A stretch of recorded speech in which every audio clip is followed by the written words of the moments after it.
Hi, I'm Sutton. 4 years ago, I thought marrying Blake Davidson was hitting the jackpot small town girl lands handsome millionaire. Now I know better. The mansion, the cars, the vacations, they're just a pretty cage. Did you really think that dress was appropriate? You looked like you were stuffed into sausage casing. I stared at Blake across our massive kitchen island as he scrolled through his phone, not even looking up while delivering his morning critique of last night's dinner outfit.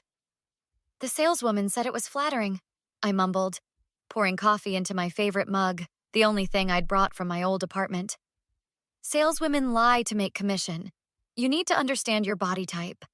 Not everyone can pull off designer clothes. My phone buzzed with a text from Claire. Breakfast tomorrow? Need to see your face? Claire was my lifeline, my best friend since third grade, the only person who remembers the real me. Can I meet Claire for breakfast tomorrow? I asked. Blake finally looked up. Fine, just don't wear anything from the left side of your closet. Those are for events where people actually see you. The doorbell rang. Great. Madison, Blake's sister, always showing up unannounced. There's my favorite brother and Sutton. Interesting choice of loungewear. I looked down at my plain joggers and t-shirt. I wasn't expecting company. Clearly, Blake, we need to discuss the seating for the gala. The Andersons are threatening to pull sponsorship if they're not at the main table. The Davidson Family Foundation Gala, the biggest charity event of the year, where Blake's family showed off how generous they were while networking with Atlanta's elite. I've got it handled, Mads, Blake assured her. And what's Sutton wearing? Please tell me not that disaster from last year. I felt my face burn. Last year's dress had been Blake's choice, but he'd told everyone I'd insisted on it. Actually, Blake said, Sutton won't be attending this year. My head snapped up. What? Darling, you were so uncomfortable last time. All those people, all that pressure. I'm being considerate. But I already bought a dress I'd saved for from my secret stash of money from selling my old books and clothes online. Madison snickered. Probably for the best. These events require a certain presence. After she left, I confronted Blake. Why am I not going to the gala? Because you embarrass me, Sutton. You don't fit in with these people, you never will. He left for work, and I sat there numb. My phone pinged with a notification. Blake had accidentally sent me a text meant for Madison. Handled the gala situation. My ugly little housewife is staying home where no one has to see her. Something inside me finally snapped. I stared at the text for what felt like hours. My fingers trembled as I took a screenshot, then called Claire. I'll be at Rosewood Cafe in 20, don't argue. The next morning, I slid into the booth across from Claire, who pushed a latte toward me before I could even sit properly. Okay, spill. You look like hell warmed over. I showed her the text. Her eyes widened, then narrowed dangerously. That absolute waste of oxygen. I've been telling you for years he's poison. I can't do this anymore, Claire. 4 years of being told I'm not good enough, not pretty enough, not sophisticated enough. Then don't. It's time for Blake to learn exactly who he married. A woman at the next table glanced over. Something about her seemed familiar. I'm sorry, but I couldn't help overhearing. Are you talking about Blake Davidson? Claire immediately went protective. And who's asking? Olivia Reyes, former fashion editor at Style magazine, and another of Blake's casualties. She slid into our booth uninvited, elegant in a way I'd never manage. He did the same to me, dated me for my connections, then systematically destroyed my confidence before dropping me for someone more suitable for his image. That would be me, the unsuitable replacement. I laughed bitterly. You're not planning to just leave, are you? Because that's exactly what he expects. Claire grinned. My thoughts exactly. Sutton, remember my brother Ethan, the financial advisor? The one who helped my parents with their retirement plan? He owes me a favor, and he's very discreet. My phone buzzed with a text from Blake. Dinner with Hendersons tonight. Wear the blue dress I bought you. Try not to say anything about your hometown. Perfect timing, Olivia said, reading over my shoulder. Here's my card. Come to my studio tomorrow. The gala's in 3 weeks, right? That's just enough time. Time for what? I asked. For me to turn you into someone Blake won't recognize, someone who terrifies him. 2 days later, I sat in Ethan's office, signing paperwork.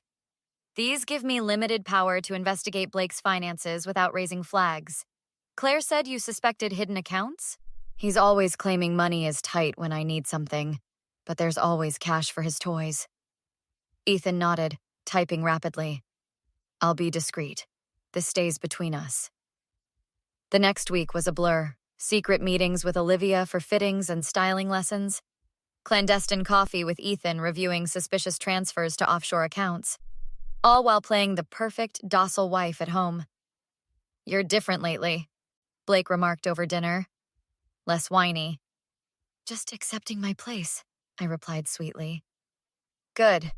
About the gala, I've been thinking. You should come after all. Really? Why the change of heart? Madison thinks your absence would cause talk. Besides, I've arranged something special. Later, I overheard him on the phone with Madison. It's perfect.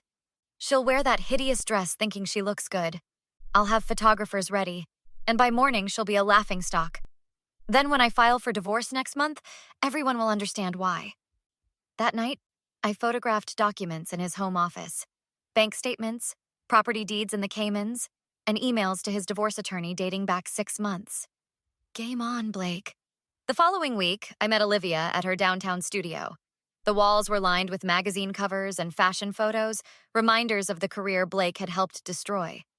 Stand up straight, shoulders back. You're not apologizing for existing anymore. I adjusted my posture as Olivia circled me like a fashion-forward shark. The dress arrives tomorrow. Now, let's practice your walk again.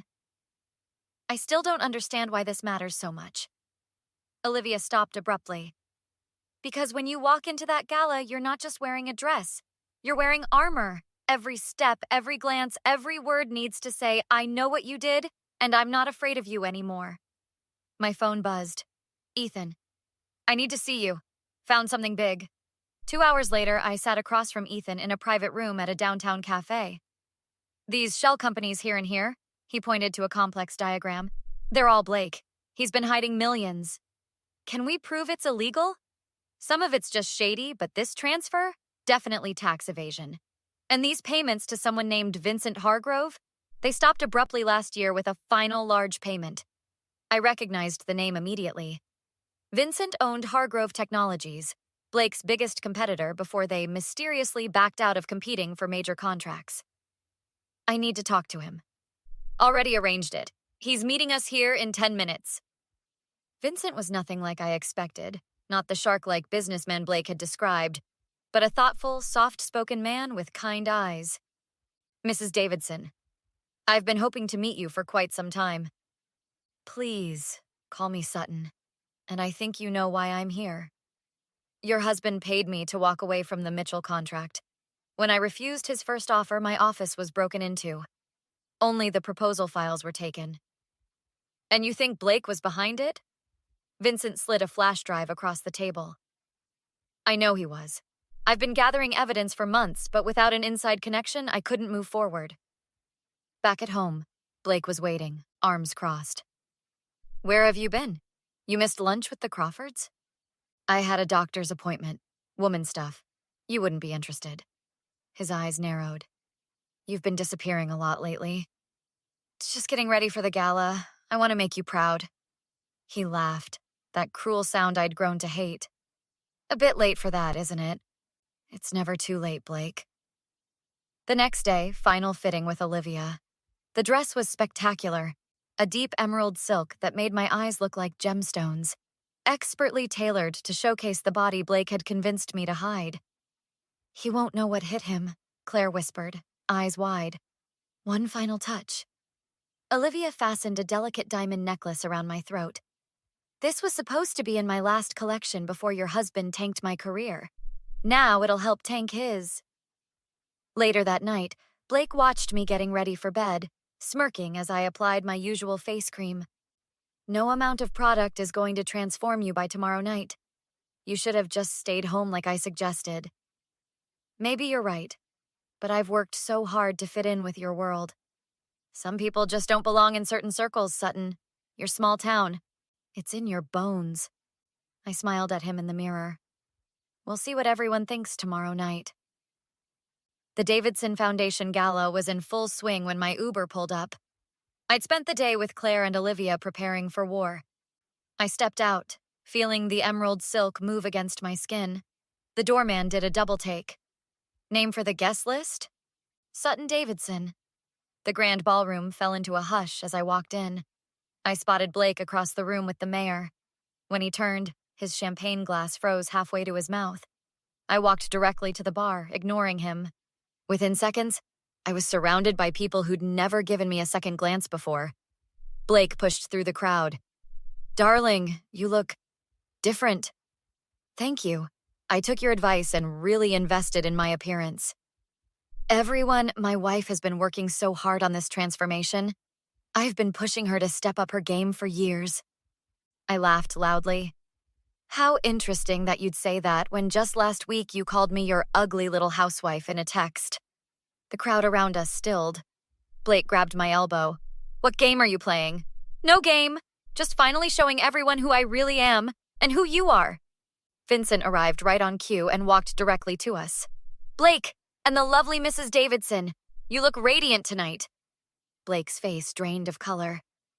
Vincent, this is unexpected. Oh, your wife invited me.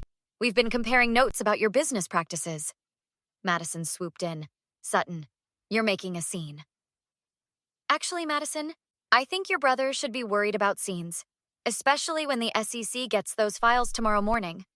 Blake gripped my arm. Whatever you think you know, I know everything. The offshore accounts, the bribes, the stolen contracts, even how you tanked Olivia's career when she dumped you. I pulled out my phone and showed him the photos of his hidden documents. I have everything. By now, several of Blake's business associates had gathered nearby. You'll regret this, Blake hissed. No, the only thing I regret is wasting 4 years with you. I turned to the crowd.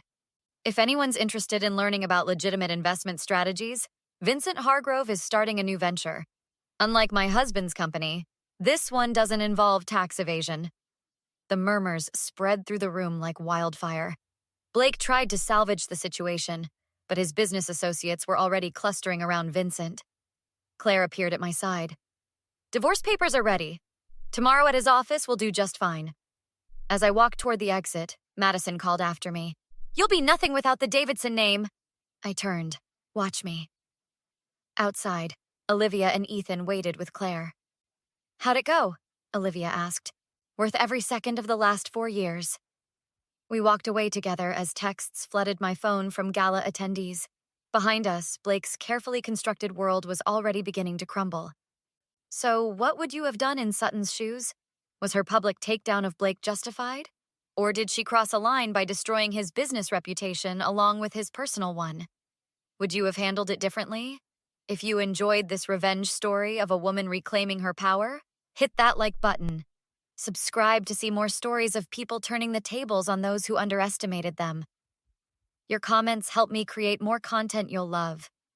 What other revenge scenarios would you like to see in future videos? Let me know in the comments below.